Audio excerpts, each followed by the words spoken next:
Okay, this is a response to Lukecage29, his video about PG fans and Indy fans. If you haven't seen it, suggest you go check that out before watching this. But pretty much he stated the wrongs of PG fans, how they, you know, say they want certain things, and even Attitude Era fans, how they say, oh, I want the uh, era back, I don't want PG anymore. And he made a couple valid points I can understand, but he did, on the other hand, make a lot of bad, wrong points, which completely off in my opinion, considering that he said things that A, he doesn't know anything about, and two, he claims to be the insider and just speak on behalf of people that he shouldn't be speaking of, to be honest. But for just starting, he said that Attitude Era fans, people who watched before he did, want they want to see like exposing of women, they want to see blood, and they want to see guys beat the hell out of each other. And that couldn't be farther from the truth because, how often did we even see that back in the day? For those ECW fans, it's a different story.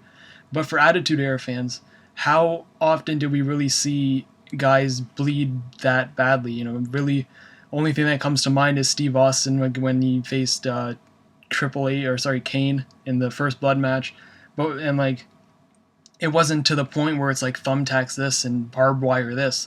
Sure, they had their spurts and it came off a good build. It was like Mick Foley and Triple H were having this brutal feud and they killed it off by a Hell in a Cell. That's when you saw that stuff happen. Not every week.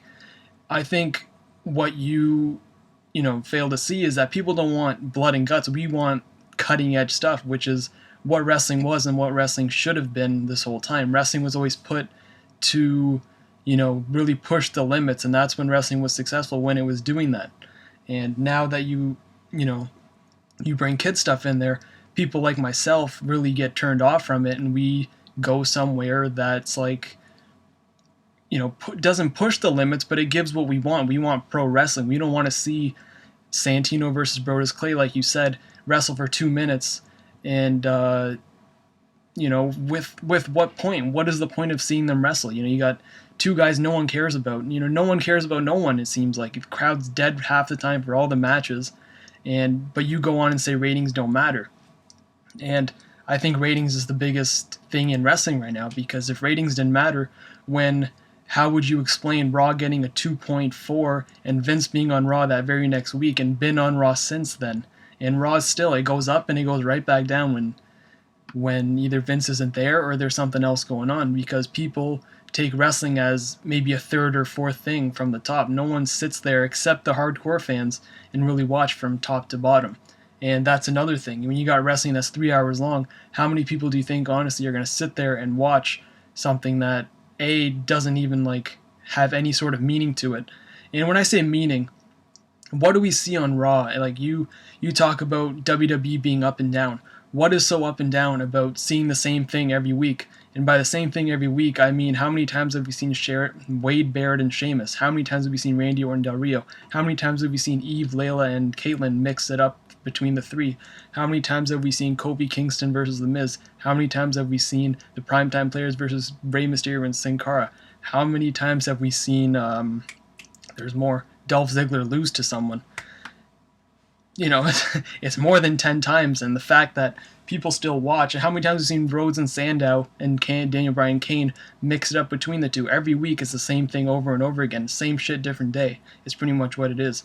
And after the repetitiveness of all this, no one wants to watch because it doesn't matter. These guys trade wins and losses back and forth, and what's the payoff? Honestly, the only guy moving up the ladder is Ryback, because he's big, he's a meathead, and Vince likes that. And whether you like it or not, whether people want to defend that or not, it's the truth, because you got a guy like Daniel Bryan who's putting on awesome matches even as a mid-carder. He's getting squashed in 2 minutes. Not squashed, but he's getting beat in 2 minutes by Cody Rhodes. Where you got Kane, a 20-year, whatever, not 20-year, maybe 15-year veteran. He's going there with Sandow and beating him in about 7-8 minute match. How do you explain that? And coming from a guy, I know you say you've been watching for 10 years, but you weren't living through like guys like myself, guys like Stevie Breach, guys like freaking 88, who lived through that era that everyone just goes crazy about. And I think that's one reason why you're so critical against it, because you weren't there to live it. And anyone can say, oh, I bought these DVDs, I relived it on YouTube, I do this. But you weren't there during that time. You knew everything that happened during that time. You just go back and watch it. Like myself, I didn't watch ROH in '07. I go back and watch the DVDs, but for those who watched at that time and those who lived through that raw feeling of it happening right in front of them, it's a totally different thing than going back and watching it on DVD.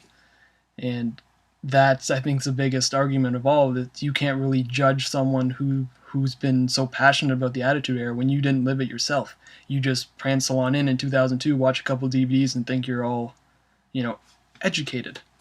And then you go on your little half-ass Jim Carrey rant saying that WWE fans are, this is an indie fan talking, oh, you're brainwashed, or this, or that. But I don't think you follow Twitter too often, because I haven't heard any good thing about ROH in the past 6-7 months. If anything, ROH has been on the biggest downfall they've ever been on, considering that the past couple shows have been fairly decent. Everything about ROH has been bad. Kevin Steen is solely the only reason a lot of people still watch ROH, and even with him, they aren't doing any good. ROH quite possibly put on their worst show ever this past year, and you can go through Trademark629's video, you can go through Sanders Robbins' videos, you can go through LV5454's videos, they'll say it right on there. But since you only follow a certain amount of people, you're not open to all that. You just see what guys like myself, guys like freaking Yaya88 say. And when me and him, for example, we're sure we watch everything, but we don't focus solely on that. And if anything, I focus my interest on WWE, even though I do watch everything else. I'm only going to tweet main things about WWE. And when you only follow those amount of people, you're not going to get the open-end discussion from everyone else. And then you said PWG Wrestling doesn't put on a bad show. That's where I lost it. Man, listen.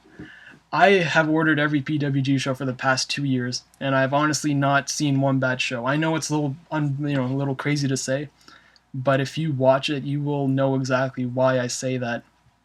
Sure, it might sound a little crazy, but this company has not put on a bad show. You go back and watch their stuff from 2005, 2004, 2006, the crowd, and you compare it to now, that's a standing room only, because people take notice to this. I myself want to make a trip to go down to Reseda, California and sit there for a show live, because I know how good it is, and I know if I go, I will not be disappointed. Where WWE, take WrestleMania 29 for example, I just bought a whole shitload of tickets, and they were expensive. And I'm telling myself, I hope this show's worth the money. And I shouldn't be like that. I should know when I go to a wrestling show, I'm going to get my money's worth. You're going to get a couple entertainment, a couple fireworks here, see a couple big stars here. What's that going to do for me except give me a night of entertainment?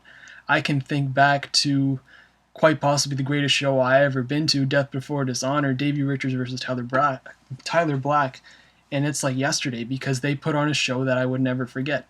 I can't remember the last SmackDown show I went to because it was total garbage. And it was all I remember was Edge Appreciation Night. That was it. Night of Champions, I don't remember. I sat second row for that. Even WrestleMania 27, I can't remember half the stuff on that show because it's just a blur to me. But I can remember stuff like every ROH show I went to because they put on a show I remember. And WWE doesn't do that anymore. And to you, it's just, we complain about 5-star matches, but 5-star matches is a rare form in WWE because no one cares. Wrestling doesn't matter there anymore, and fans want wrestling, and I think it's pretty evident we see that, which is why Daniel Bryan is so over right now. Guys like Antonio Cesaro got called up, they got put straight on the roster because they can wrestle. And that's all I can really say. Like Sheamus and Big Show, they put on a great match, and I didn't hear one criticism of that. Daniel Bryan puts on a great match every week, no one criticizes it, because when a good match comes, we're going to say it. When there's a bad match, which there are a lot, we're going to say it. And if you just blind yourself to the bad, you might as well be 1 million blind mice walking around here, because it's come to the point where even myself, I sit here and I'm like, why am I watching this? Because it's the same thing over and over and over again. You sit there, you get disappointed, next show. Sit there, disappointed, next show. And there's only so much fans can take, but you're going to sit there and watch either way, which you're right. But if you wanted us to stop complaining, that's not going to, I think that's a little I don't know what the word is, but it's kind of not fair for you to say, because just because you don't like criticizing, just because you like seeing the positives, it's like taking a teaspoon of something and saying, oh, I don't even know how to say it. Like, you get a handful of shit and you were, oh, this shit's bad, but I'm gonna take this shit that's good. Like, I'm not gonna do that. I invest so much time, so much money in wrestling. At least myself, should get some proper shit out of it. And it's not where it's like just, oh, it's okay. They'll do better next time. But it seems like next time's only WrestleMania time, and that's, I think, the worst thing they can do, because between WrestleMania and whatever, it's just straight downhill. And that's what WWE is. It's just going downhill, and I think soon enough they're just going to lose so much from what they're doing that it's going to hit them hard. And look at Vince McMahon right now. He has to be back on TV just to get ratings up. And I think that's the biggest thing of desperation. And yeah, that's my response, and thanks for watching.